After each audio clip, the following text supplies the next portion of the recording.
Welcome to the Beauty Bar, where we tend to beautiful people just like you. We're your hosts, Joan and Stefanie, and we want to make sure you're treating not just your face, but most importantly, yourself right. And today we have a very special guest, good friend, model, actor, Jelly! I was like, do I say my own name? I was like, come on. Hi, I'm Jelly. What does Jelly stand for? Okay, this is like a weird story. But when I first came to Korea, I had a lot of like Korean friends because I went to high school here. And they could not pronounce my English name, which is like, it's just Jalen. Jalen. Yeah. So they would call me like Jelly. Jelly. Yeah. Jelly. And so it just stuck one day and I was like, okay, that's fine. It's It's really cute. I like it. Thanks. It's cute. Jelly. It's catchy. Thanks, guys. If there's anything skincare related that you want us to discuss in future episodes, let us know on our socials at The Dive Studios. Be sure to follow this podcast on Spotify, Apple Podcasts, or wherever you get your podcasts. And please leave us a 5-star review on Apple Podcasts. 5 stars.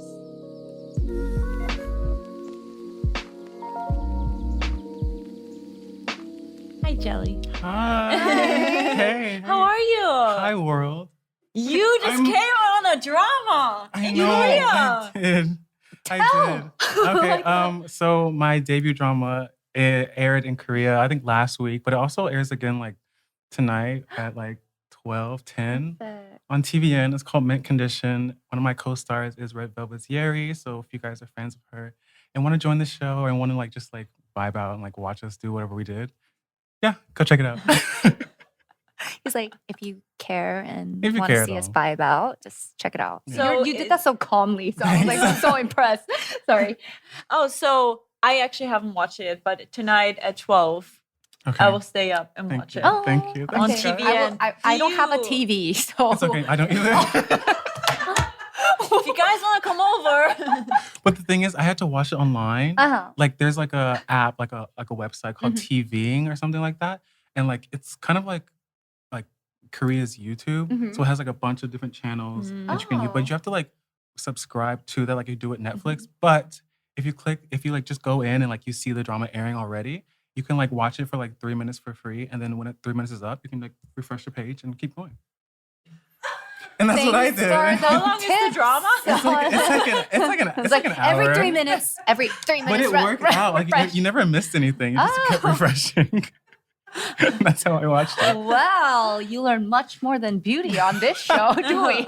Because Jelly is also fluent in Korean. I have good days. and Don't bad be days. so humble. Seriously? I was like, oh, you've been here since high school. You're probably better than me at Korean. And he's like, no. I was like, 완전 yes. And he's like, 완전 no. I was like, no.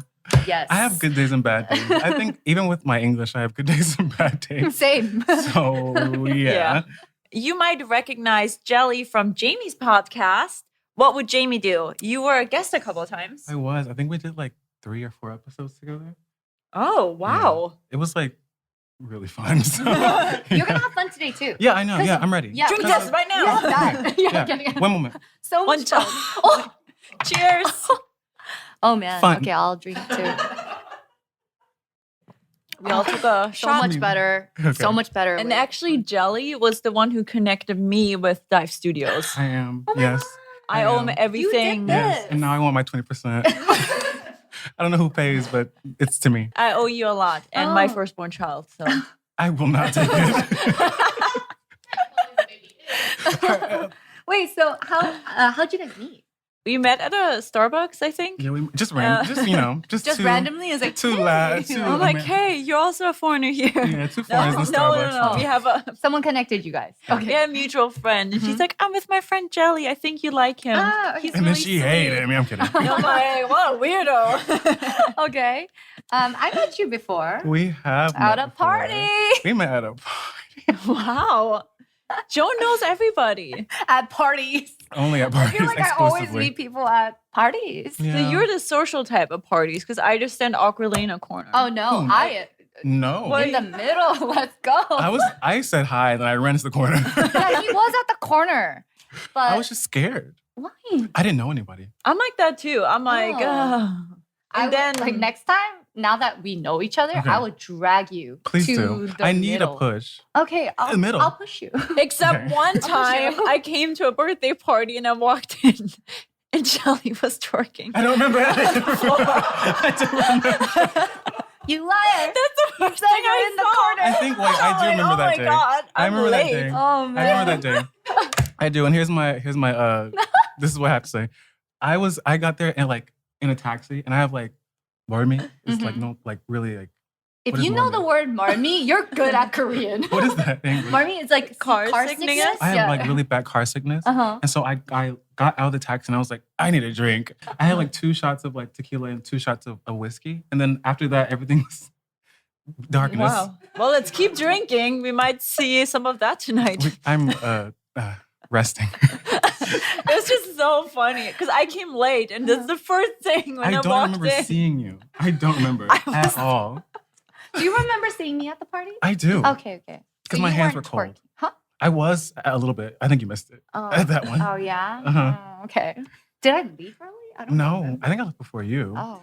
Okay, well, okay. So you have been living in Korea since high school. I have. And that was cool. Yeah? Why? I heard earlier that people threw milk at you. Okay, wait. I have a lot to say. I just want to know. Okay, so I came to Korea on like, I guess it was like an American government program that sent kids to like different countries to learn different languages. So we could like maybe come back to America and like work in the government, like, you know, easy translations, whatever. But I didn't want to do that, so I stayed. Obviously. And the milk thing is, okay, so I don't know how it works in other Korean high schools, but every morning, there's like a kid who goes down to the kitchen and like gets the crate of milk for your designated class. Oh. And he's like, milk. And he'll just start chugging it because normal people want milk. But I never did. So it was always in midair when I was like, I don't want it. And it was too late before it hit me. So they weren't bullying me, I swear, I promise. They threw milk at me. I was like, what? Are you lactose? What was it? I am very lactose intolerant. That's why I kept saying no. Both of you guys. But milk is like the thing that ruins me. I'll do anything else. No, not the milk. So you've been working as a model and actor in Seoul for some years now. And as a Black American, that must have been a really unique experience. It was really interesting how I got into it because I kind of just like, I think my first ever photo shoot. My friend from university, her older sister was like in like a design school here in Korea. And so she needed someone to like, I guess, help her with her graduation project. And it was like a vest with like, it was like light reflecting vest. And so I did that.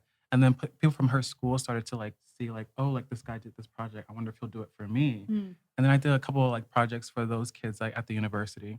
And then one day I was at Fashion Week and someone just like grabbed me and they were like, hi.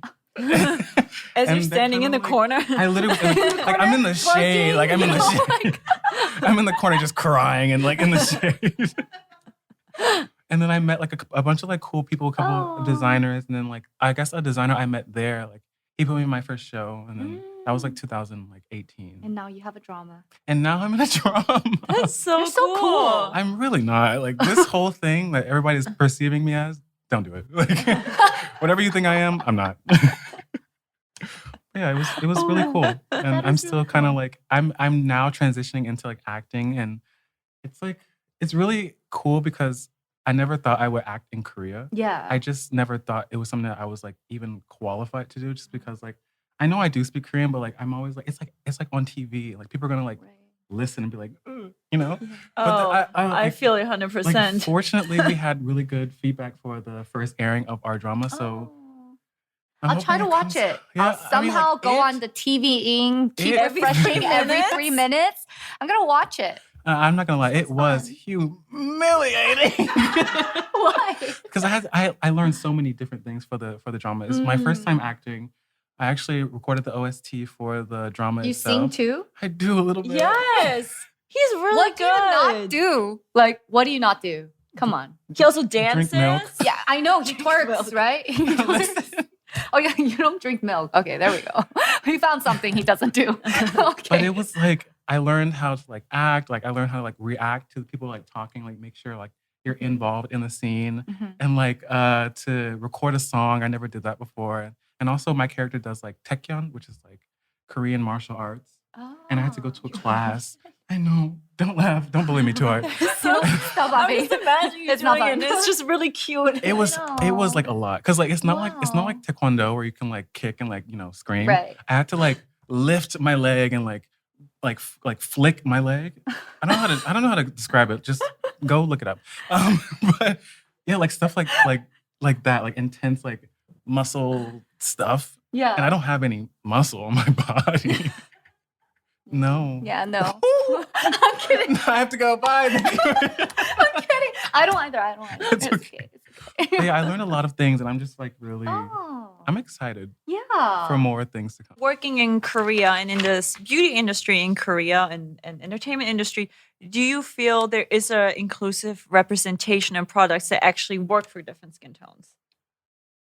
Short answer, no. I mean, like, because there isn't. I mean, like, Korea is a very like homogeneous, country. So there's not going to be a lot of like products for every type of skin. I'm pretty sure even the palest of them that come to Korea, they can never like really find things that like really fit to their skin either. So I think, Korea has some improvements to do, but I think they're getting better. Yeah.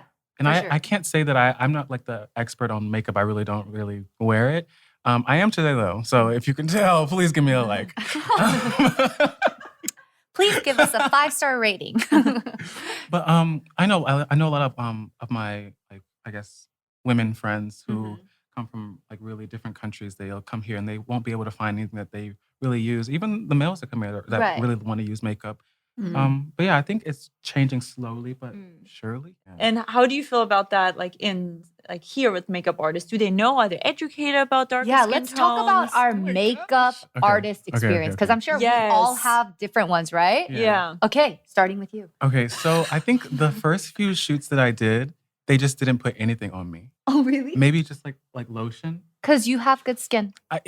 Good skin. Today is a different day. Back then, it was like kind of like really patchy, but it's the thing is like the way I look at myself and the way like I like look at my skin is different from how like I guess you would look at yours. Because I feel like when I look at you guys, like you guys have really good skin, but sometimes maybe it's like some days you're like, oh, my skin doesn't look that good. But on those days, even I feel like I would still think that you guys have good skin. I feel like you have great skin. Right? And today is just one of those good days for me. Awesome. Yeah. Good day to come to the Dive Studios. It's also because we're our own, like, we're our harsh critiques. Yeah. You know, so. Exactly. Yeah. We're always hard on ourselves. I guess, like, as I continue to do more shoots and they would, like, use more, I guess, makeup, my first couple shoots where they put makeup on me, it was never, like, a foundation. It was always, like, they would use, like, eyeshadow and lotion and, like, make a paste that was similar to my skin tone and, like, just, like, you know, put it on me. And it was always so, like, I would just end up taking it off, like, in the bathroom. Because it was so gray. And it was, like, the flashback was so, like, yeah, it was so just harsh. Like, I mean, it's just not supposed to. Yeah, like, it's just not supposed to be on your face.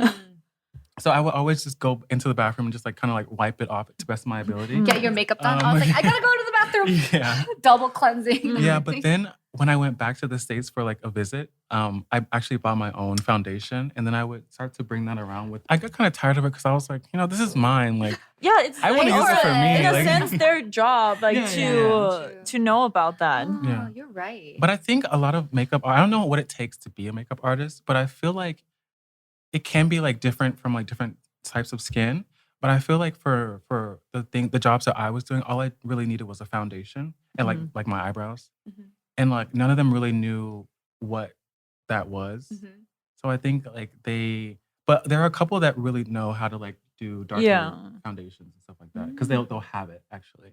But majority don't. And it's kind of sad a little bit. But it's what can you really do? I'm just one person.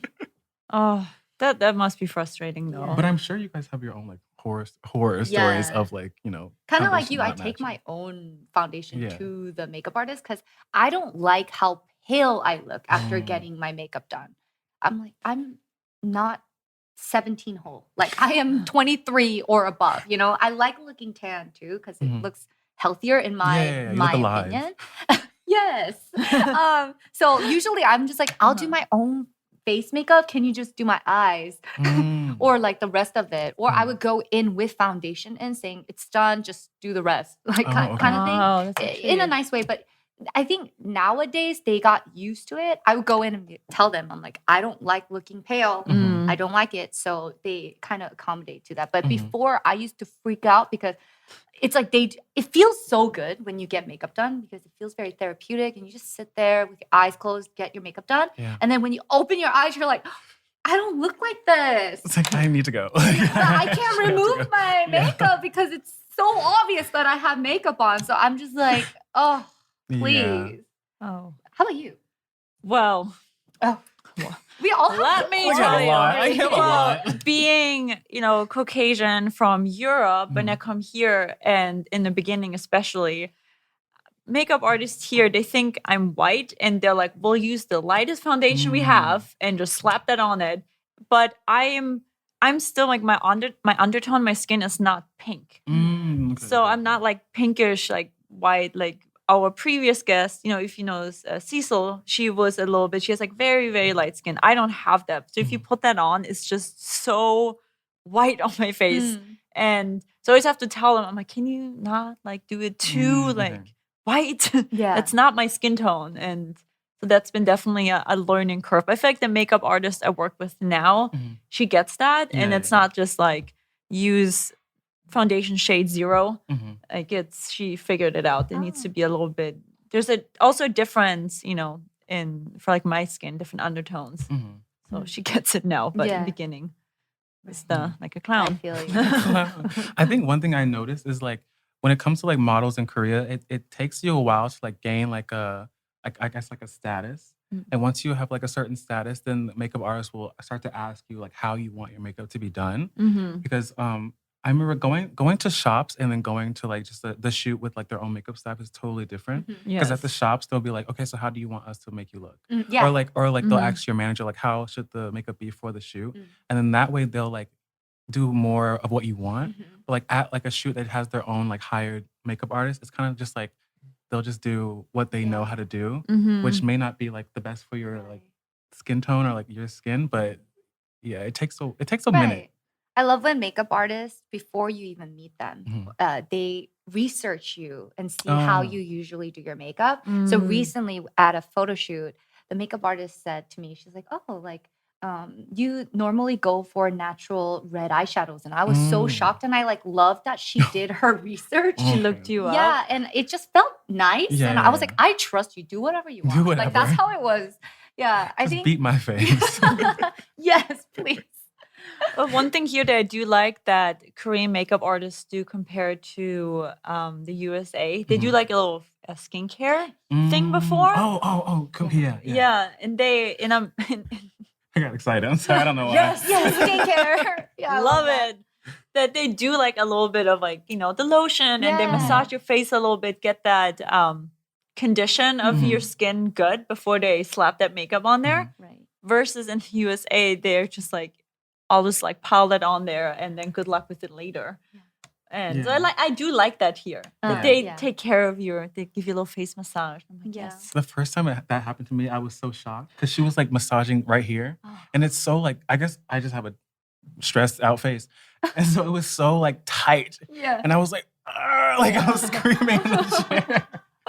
I didn't want to be like, stop, because I didn't want to be rude. So I just took it. Oh yeah. No, that's great. I love when they put toner on cotton pads and just leave it on your face while they do the eye makeup. It just feels so good.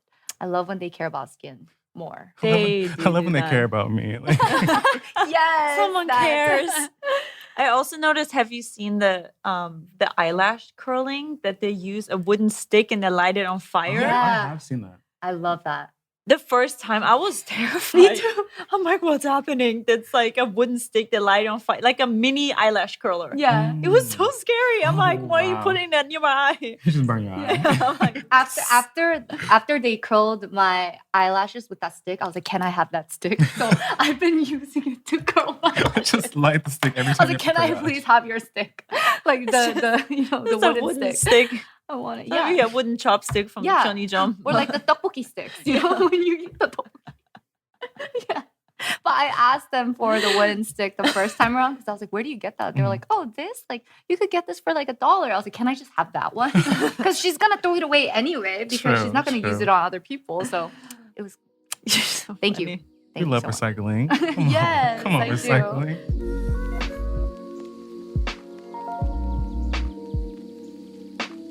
All right. So if you are someone with darker complexion and wanting to embrace your melanin, here are some Black-owned skincare lines and products that you may be interested in. All right. First one, we have Epara, means to cocoon oneself in the Nigerian dialect of Ibria. Oh my gosh. I feel like I'm butchering the words. Is that okay? I'm sorry. Disclaimer, we don't speak Ibria. Oh my gosh. I feel bad. Okay. So this is a luxury skincare line for hyperpigmentation, and they are a well-considered inclusive brand introducing the consumer to the best organic and natural ingredients from Africa. However, the brand says it's designed for women, so not sure if they'll eventually open up their products to keep men's skincare in mind. Might still be worth checking out regardless. Because in our previous episode, we talked about if a skincare brand is for male or for woman, it should really matter to your skin type and tone. Yes, not to your gender or what you identify as. Right. That's And, cool. Some of these brands might only be available in the US, but we also hope that our listeners or viewers, they can recommend some of the brands from their countries, and maybe you can all check them out and share with each other in the comment section. Yes, we want the comment section to be a place where people will not only watch our podcast and be like, okay, that's cool, but it would be awesome if there's more information in the comment section, So check out our YouTube video as well if you're listening on the podcast apps. It's so cool because I went to school with a lot of like African friends back in the States, and all their skin is just so like untouched. It looks like airbrushed almost. Oh, and I remember I was like a freshman in high school, and this one girl, I was like, "What do you use on your skin? Because it looks so good." And she said, "Grapeseed oil." Oh or yeah, grapeseed oil. And then she was like, "That's it." And so I looked up where to buy it. Grapeseed oil. And of course, like I don't Trader have any, Joe's. Yeah, it's like, I don't have any money. Like so I was like, oh, that's so cool. She just used like basically one thing on her skin, but it's like a lot of different people have just different types of skin. You just wouldn't really notice it because growing up, like I just thought everyone just had regular skin. Yeah. Because I had a lot of acne when I was in middle school, and then it all went away as soon as I went to high school, which I'm really thankful for. What was different? Like, do you think? Did you suddenly have a skincare routine or? Honestly, I think it was just puberty or like genetics. Oh, because I had a lot of acne, just like everywhere. It was horrible. And I had glasses and braces. Oh, I was ugly. Oh my gosh. I was hideous. But luckily, it just kind of like slowly went away. I did use Proactive or something. Proactive? Yeah, it dries out your skin like crazy. It did at the time. Actually, I don't even remember. It was like 8 years ago. No, I don't know. Don't say 8 years ago. I don't know how old I was. I don't know. Like, oh my gosh, please. Oh my goodness. His eyes got so big. He's like, I was like, yo, you're 6 years younger than me, please. But it was just like, I was so shocked that it went away. So yeah, that's cool. Not effortlessly, but like, I really got didn't lucky. do it. Yeah, he definitely. Watch me get like so much acne tomorrow because I'm talking. Let me knock on some wood. Is there wood around here? It's okay. I'll just get There's it. a tree right here. There's a plastic. Oh my gosh. Oh, how we laughed. Okay. All right. Shall we? Another one? Black Girl Sunscreen. Protect your melanin. Created out of sunny Miami, Florida, the product was designed to create a sunscreen option that has a natural non-white residue when applied. It's affordable and offers a formula for children's skin as well as a 30 SPF cream option versus the 45 SPF sheer mattifying option. All are waterproof for 80 minutes, fragrance-free, and moisturize the skin. I think, but that's like something I probably, with sunscreen, there being a white residue, I probably never even thought about that. But I can see that for people with darker skin, definitely being like an issue. Yeah. And wow. Yeah, that's awesome that they created that. I'm going to be honest with you guys. When I was younger, I didn't think Black people needed sunscreen. I didn't think that that they needed it at all, that we needed it at all. But then recently, I use sunscreen a lot now, just because I don't really go anywhere, but just in case. No, my dermatologist told me the moment you wake up and do your skincare, even if you're going to stay home, put on SPF because the light UV rays from your phone, your computer, even your windows is going to reflect sunlight. Wear your sunscreen. She's targeting you. She does that. She like looks at me and I'm wear your sunscreen. No, I'm just sharing the tips that I learned. But then when I started using sunscreen, I always looked ashy afterwards because there was like the white cast of it. But the one I use now, I don't know the name, so I'm sorry. Is it Korean? I got it from a friend who producer Diane also knows. Oh. No. Meds. Is that how you say? He's French, so I thought I had to. But like the one he gave me, there's no like white cast or anything. It's just kind of like has like a moisturizing effect on it. Yeah. And I really like that. And I really didn't know that it was something that I really needed. Also, I'm pretty sure you guys might know this because you guys are more into like skin than I am. When it comes to like SPF, like what is that? And like there's 30, there's 30 and there's 45. What is it? Who cares? Like like the stronger the SPF. Okay. I'm sorry. I don't know what it is. She's really big on sunscreen. Okay, yes.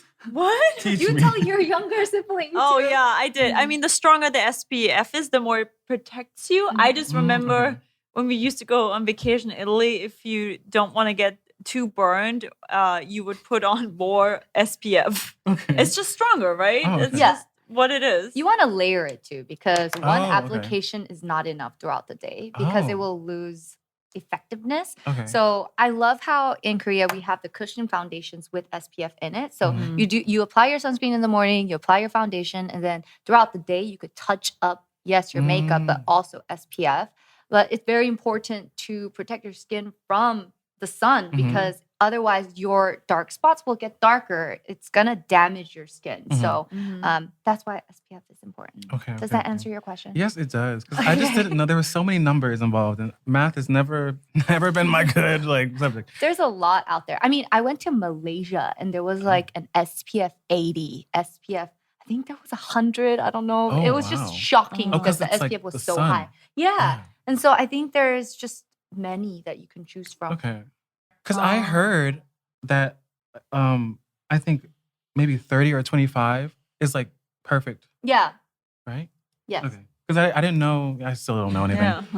I use a CC cream with it has SPF in it already. Like same as Joan said. Okay. All right. No, you have no idea. We send each other text messages and send each other videos. I send you videos from a certain app. TikTok. What? Oh, okay. Yes. Right. No, she like roasts me because I pop my pimples sometimes, which I promise. You're not supposed to? No, you're not supposed to pop your pimples. What if it's like ready? Right? It has like it's looking at me and it wants to come out. And I'm so bad at that. Like I'll touch anything on my face. I know you're not supposed to, because what is my face? Like, Joan you'll start getting. I'm sorry. Fine. You know your skin best. I really don't. You're not supposed to, but they don't factor in how satisfying it is. Dr. Pimple Popper. I do. That's like everyone struggle. talks about this Dr. Pimple Popper. Like it's so I guess she's an enemy. No, no, it's like it's okay because he's a doctor. It's like a woman. Take another shot. She has a TV show. I don't watch. And she's on TikTok. I don't like watching pimples getting popped, so it's not like a thing. Love it. I don't like it. I don't like it. I don't even like watching myself get pimples pop. So I'm sorry, Dr. Pimple Popper. I'll pop your pimples right now if you want. There was one. Cover your ears if you don't want to hear this. One where she was popping a cyst on the back of someone's head. Cystic acne? No, it was on his head. It's like looks like an egg comes out. Almost. Yeah, it was like custard. So the next brand that you want to read, do you want to transition, please? Oh my God. This one right here? The one that I saw was this guy had an ingrown beard hair and she popped it in like this long, like what is it, good 30 centimeters of like beard hair came out, and it was just growing underneath your skin. I remember that one. With all this like yogurt. I remember that episode. But this brand actually conducted a clinical study with a mixed skin tone and type sample group, ages ranging from 30s to 50s. And the products include ingredients such as coconut oil and shea butter in its cleansers and moisturizers. And I think that's something a lot of like African American people like crave is shea butter and coconut oil. I'm not trying to make it like offensive, but I so moisturizing. love shea. I just found shea butter and I drenched myself.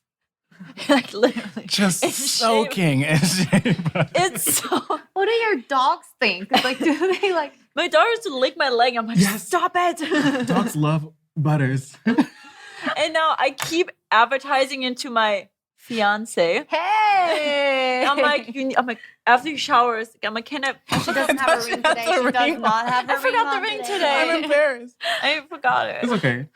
After he showers, I'm like, can I put the shea butter on you? Because it's so like good. It feels so good on your skin. Just does he like it? Yes, but he's like, I can't go to sleep after to bed because it feels very. Oh, he's like stuck.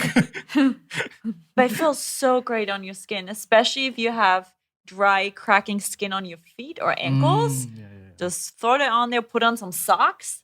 So good. It makes you a butter sock. Yeah. butter sock. Okay. I want to work for shea butter. I know it's not one brand, but just for all of them. Shea butter right here. My best find of 2021 so far.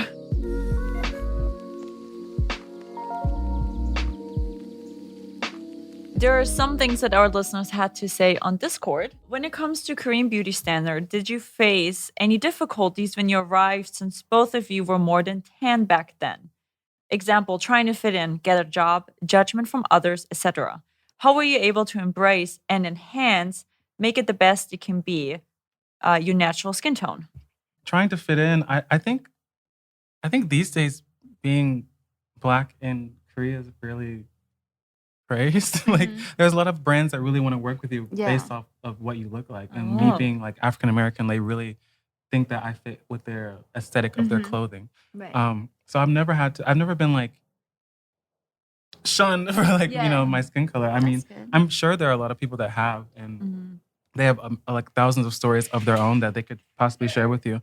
But I think me personally, I haven't really affected I haven't had like an experience where I have been like targeted against just because of my skin color. But that doesn't mean it doesn't happen. So don't like take my word for like everything. I mean, my experience so far being a foreigner in Korea has generally been really great. Sometimes when I do hear people talk about me, they don't understand that I also understand Korean. So that's like sometimes like on the subway and I'm just sitting there. But I really haven't heard anything like super mean or anything. Usually it's like, wow, that girl is like pretty, which I'm like, oh, that's sweet. Never been told. I've never taken the subway before.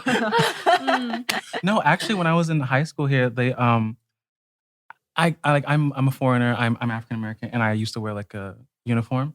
So people would be like in awe when I would just do normal things like go to school, and people would like take their phones out. And like this one old guy, he had a flip phone. So he was like, oh. And he was just taking my picture just on the subway. Oh, wow. Like right here, we're this far apart. Oh, wow. And I just had to stand here like, this is fine. This is good. Awkward a little bit. Like it's a little bit uncomfortable. I have to go. Yeah. But that's about like, I've had experiences like that, like kind of awkward experiences. But yeah. What about you? When I first moved to Korea, I did not look Korean. We've shown pictures in episode 1 and 2, so show another one. Go on YouTube. No, don't show another one. I was like the picture goes here in my hands. Okay. But I feel like I've always had a hard time trying to fit in, and this is weird because I'm Korean American and I can speak the language, but Koreans don't treat me like a Korean. Because I speak English, but they also don't treat me as a foreigner because I could speak Korean. So I always go through this identity crisis because in America, I'm Korean American. I'm not American, you know? So it's like, I feel like I don't belong anywhere. So I don't know if... everyone in the room is like, me too. Yeah. Do you know what I mean though? It's like, sometimes because when I first moved to Korea, I was a teacher. And a lot of my fellow teachers, they were all foreigners and they looked like foreigners. Everyone, they got special treatment from their schools. They got special treatments from restaurants we would go to, but I never got that because I'm just right in the middle. Even for like jobs here as like a content creator, all my opportunities are limited because I'm not a Korean YouTuber or Korean content creator, and I'm not an American content creator either because I'm living in Korea. Yeah. So the American brands are very like picky, and so are Korean. So I'm just like in the middle. This is why I don't do a lot of sponsorships, but whatever. But you're still doing really great. Thank you. Like you really still. Oh, you guys are making me feel good. You know, wow, it got really negative all of a sudden. I'm sorry about that. Continue. I'll make it more negative. I'm kidding. So how should we wrap this up? How are you able to embrace and enhance your natural skin tone? We'll end with that part of the question. I think in terms of just embracing my natural skin tone, it's just to I don't know, I guess like take control of what I want and like the jobs that I choose to do. I know it's not easy for everyone to like just, okay, you can choose what you want to do because some people really need to do as much as they need to do. But like, I think at the place I am at now in my life, it's like, I'll only want to work with a brand if they have something to offer that's really genuine and they really want to work with me. I won't just do just anything anymore. And I think that really helped a lot because like it allows me to have like a more of a say into like the things that I actually do. And like even with the drama that I had, I got to like kind of sculpt the character that I played because he was just like, he's kind of like a different type of character that you really don't see in Korea. So even that was like really, I guess like a chance for me to embrace myself just within that. It's better to have like more control over what you do versus like just being like, okay, I'll just do anything. I think that helps a lot. Yeah.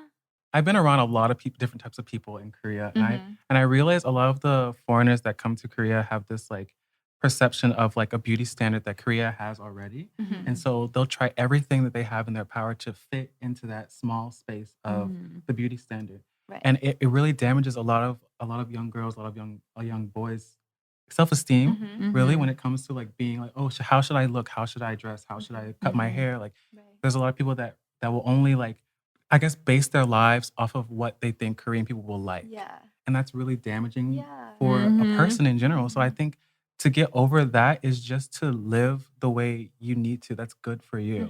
Because it doesn't matter if people don't like you. It doesn't matter if people don't like think you're the best looking person in the world. If you're okay with you being you, that's what's going to drive people towards you, and that's what's going to make people want to get to know you and want to work with you and like create something with you. So I feel like people need to start there first. I think that's the most important part.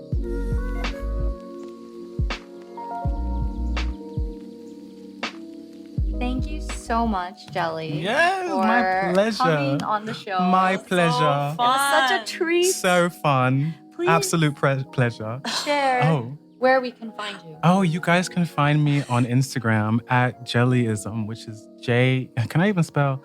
JELLEISM. And yeah, tune into Mint Condition wherever you can. I know it comes on TVN here in Korea. But if you can't watch Korean TV, there's an app called TVing, which you can look it up and watch 3 minutes for free and keep clicking the refresh it button. I love that. Yeah. Thank you so much. If you wish to stay updated on the show, follow us on Instagram and Twitter at The Dive Studios. Full episodes will be up on youtube.com/divepods. Also, please join us on Patreon at patreon.com/The Dive Studios for exclusive content and ad-free listening from the Dive Studios network. Once again, subscribe and leave us a 5-star review. Thank you so much for tuning in. Thank you, guys. Thank you, Jelly. Thanks, guys. Thanks, guys. Have a Joan day. Have a Joan day. You like that? You like that? You want some of that? You want some of that? If you enjoyed this video, please give this video a thumbs up and make sure to subscribe to this channel. And please turn on the notification bell and you'll never miss an episode. Nope.